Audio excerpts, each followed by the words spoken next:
Camarades, bonjour à toutes et à tous. Aujourd'hui, avec Anthony, nous allons vous expliquer la réforme des pensions qui va toucher tout le monde, et particulièrement les cheminots. C'est un sujet complexe, mais nous allons le rendre le plus clair possible, étape par étape.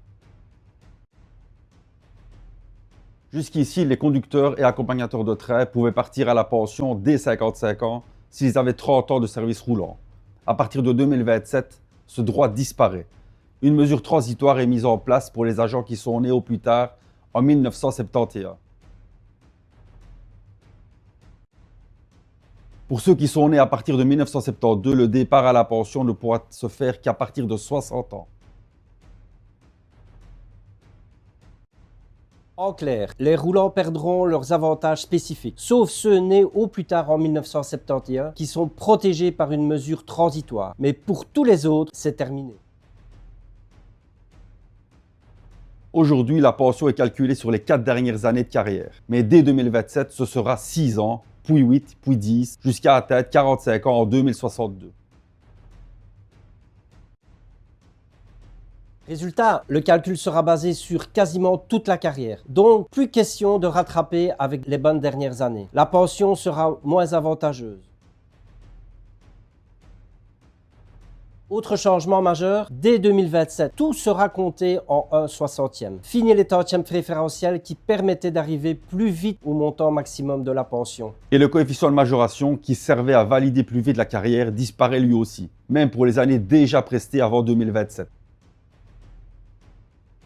Actuellement, beaucoup d'absences comptent encore dans la pension, mais demain, ce sera limité à 24 mois maximum pour l'ensemble des périodes assimilées. Concrètement, congés non rémunérés, maladies longues ou certaines absences ne compteront plus. Seules quelques exceptions resteront comme les congés parentaux, les soins palliatifs, le temps partiel fait de carrière à partir de 60 ans.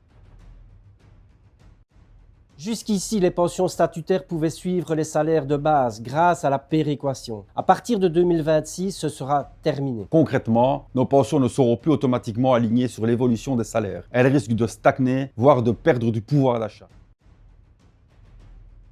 La pension anticipée sera possible dès 60 ans, mais seulement avec 42 ans de carrière et au moins 234 jours prestés par an. Attention, beaucoup d'absences ne compteront pas dans ces 234 jours, comme le congé de naissance, le service militaire ou le chômage.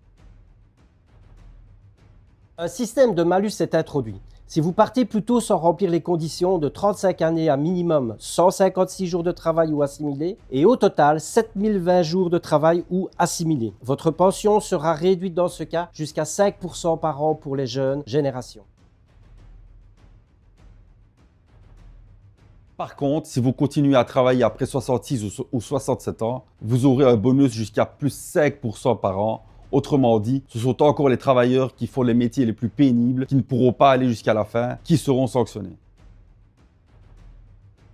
Aujourd'hui, un agent reconnu inapte physiquement peut obtenir une pension spécifique. Dès 2026, ce sera supprimé. Les agents inaptes basculeront vers un nouveau système d'assurance maladie qui n'est pas encore clairement défini. Seuls les dossiers introduits avant novembre 2025 seront encore traités selon l'ancien système.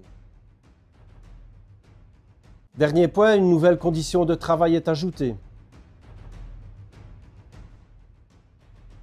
Cela veut dire que chaque année, il faudra prouver un nombre minimum de jours effectifs, 156 jours, pour que l'année de carrière soit validée.